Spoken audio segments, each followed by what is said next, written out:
I need a gangster bitch. A gangster bitch. I want a gangster bitch, yo. A gangster bitch. I want a gangster boogie with my... Saints Row 2.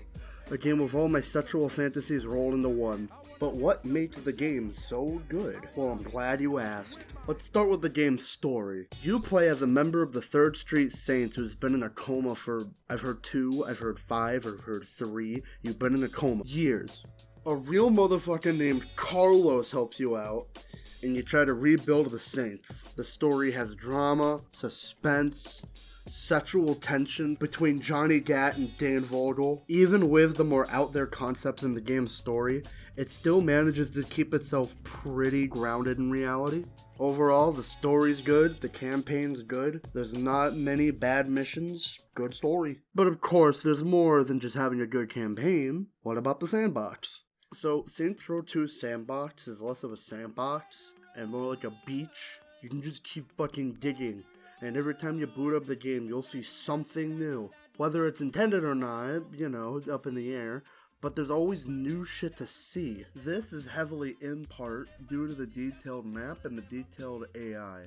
The non-player characters have tons of variety, from goths, cheerleaders, businessmen, homeless people, and with them all having different animations depending on where they are and such, it makes the world feel more alive while you're playing in it. And every district has its own unique theme. The university, fucking ghetto, big city, the shopping mall, the museum. Just looking around the place could take hours.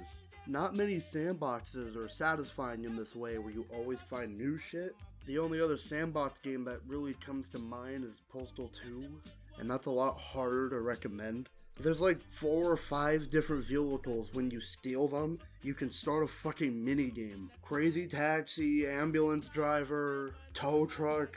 There's so many little things you can do. You can fuck prostitutes in a bathroom, spray diarrhea everywhere.